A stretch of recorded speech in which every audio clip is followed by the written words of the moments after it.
Hello বন্ধুরা, চলো আজকে আমরা ব্ল্যাক বুকের ইডিয়ম অ্যান্ড ফ্রেজের প্রথম পেজটা কমপ্লিট করার চেষ্টা করি।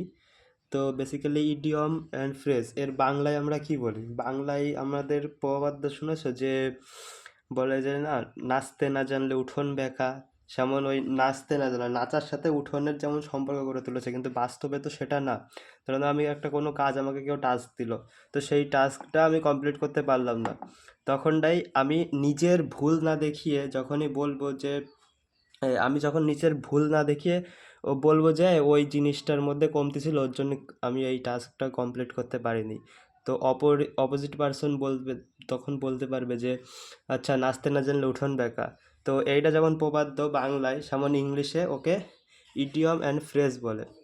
তো প্রথম কি বলেছে, আ ব্যাড পেজ মানে হচ্ছে কঠিনাই কা দর, মানে হচ্ছে এমন একটা সময়। আ ব্যাড পেজ যদি কোনো সেন্টেন্সে লেখা থাকে, তাহলে তুমি মনে করবা যে তার মধ্যে যে অনেক প্রকারের সমস্যা চলছে। আ পিরিয়ড অফ ডিফিকাল্টি, ঠিক আছে, মানে কোনো সমস্যার কথা বোঝানোর চেষ্টা করা হয়েছে ব্যাড পিচের মাধ্যমে, পিচ ওয়ার্ডের মাধ্যমে। তারপরে লেখা হয়েছে আ বার্স্ট অফ বার্ডেন, মানে হচ্ছে দোনো বলেছে অ্যান অ্যানিম্যাল দ্যাট ক্যারিজ লাগেজেস, মানে হচ্ছে এমন কোনো জন্তু যা ওই ব্যাগে করে ক্যারি করা যায়, ঠিক আছে, মানে এক জায়গা থেকে অন্য জায়গায় নিয়ে যাওয়া যায়। যেমন বিড়াল হতে পারে, খরগোশ হতে পারে, ঠিক আছে, যেমন ওরা হলো পরিবহনযোগ্য, পোর্টেবল।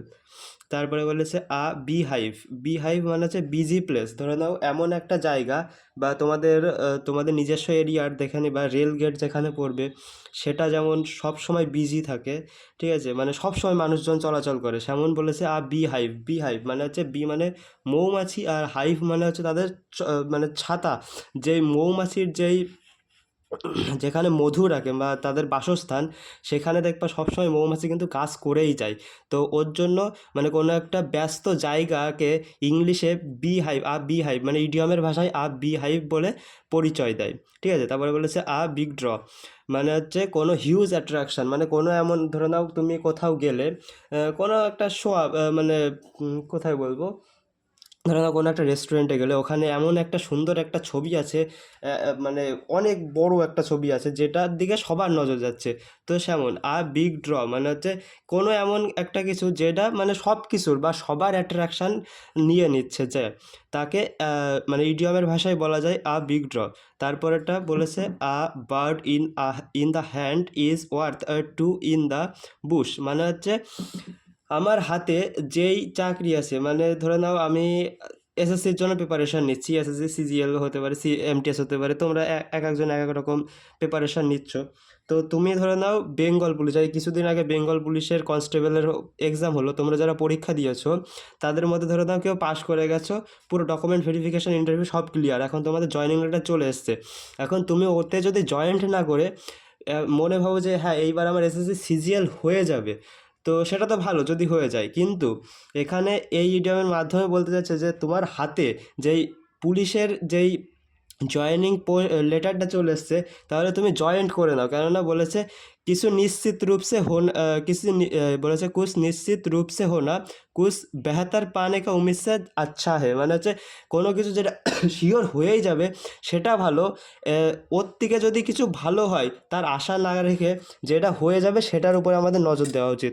এই ইডিয়মের মাধ্যমে সেটাই বোঝাতে চেয়েছে। তারপরে বলেছে বার্ডস আই ভিউ, মানে হচ্ছে পাখির নজর। পাখির যেমন কোনো একটা ঈগল পাখি যেমন উড়ে গেলে ও যখন আমাদের মাথার উপর দিয়ে উড়ে যায়, তখনটাই সে কি দেখে, মানে পুরো জেনারেল ভিউ, একদম আকাশের থেকে দেখছে কিছু বিল্ডিং, গাছপালা, এবার দুটো একটা রাস্তাঘাট, ঠিক আছে, মানে ও মোটামুটি সব কিছু দেখতে পাচ্ছে। কিন্তু যখন আমরা যেই মানুষ যে নিচে বসবাস করি, তারা কিন্তু বুঝি যে মানে পুরো পাখি যেইভাবে দেখে, বাস্তবতা কিন্তু সেরকম না। পাখি দেখে কি সুন্দর শান্ত ভদ্র পরিবেশ, কিন্তু আমরা মানুষ নিচে যারা থাকি তারা কিন্তু বুঝতে পারি যে হ্যাঁ, মানে পুরো জেনারেল ভিউ টা সবসময় সঠিক হয় না। যেমন আমরা এই বইতে যেমন বার্ডস আই ভিউ, এখানে এর একটা এক্সাম্পল দিতে গেলে আমরা বুঝতে পারি যে ইডিয়মের এই মানে ব্ল্যাক বুকে যারা এই বার্ডস আই ভিউ নিয়ে চলাচল করে, তারা বলবে হ্যাঁ, এই বইতে ব্ল্যাক বুকে আছে ভোকাবুলারি, ওয়ান ওয়ার্ড সাবস্টিটিউশন, তারপরে ইডিয়ম অ্যান্ড ফ্রেজ, আরও কিছু কিছু আছে।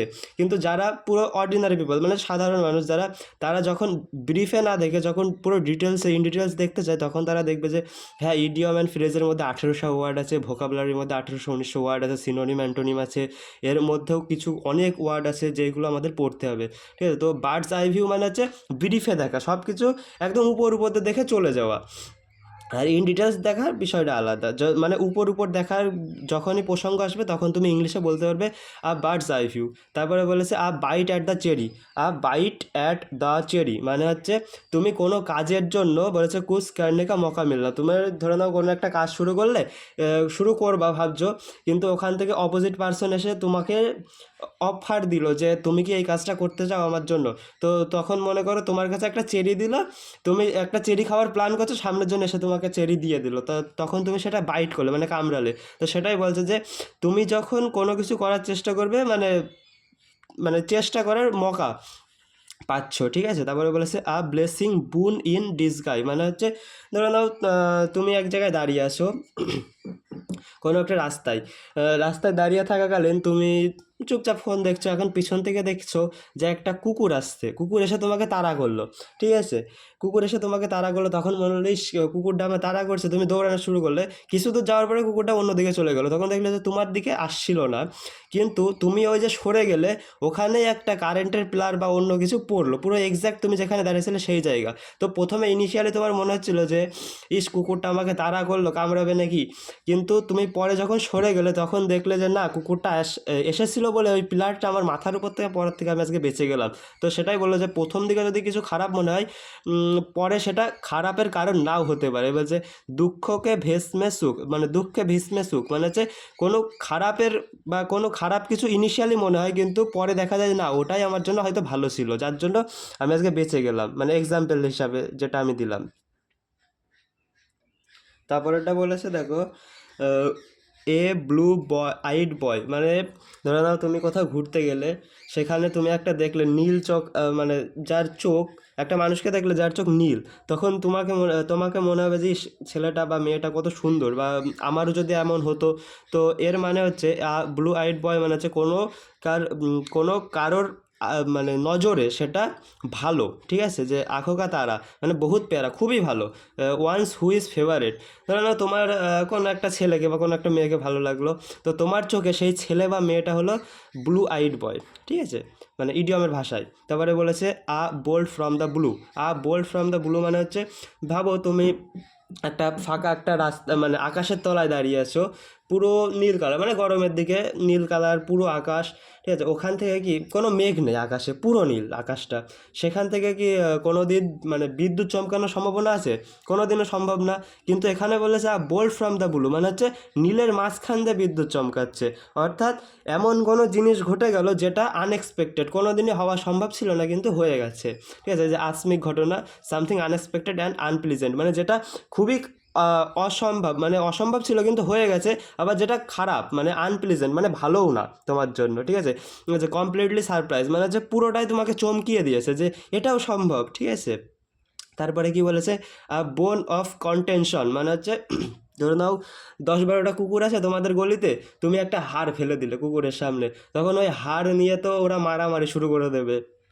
তো সেটাই এখানে ইংলিশে বলছে বোন অফ কন্টেনশন মানে হচ্ছে কোনো কিছুর কোনো কিছু হওয়ার, কোনো খারাপ হোক ভালো হোক কোনো কিছু হওয়ার মানে মেইন কারণ যেটা, সেটা হলো বোন অফ কন্টেনশন। মানে আমি একটা উদাহরণ দিলাম, যেমন কুকুরের 8-10টা কুকুরের মাঝখানে তুমি যদি একটা হাড় ফেলে দাও, তাহলে ওই একটা হাড়ের জন্য 8-10টা কুকুর মারামারি করবে। তো সেটাই বলেছে।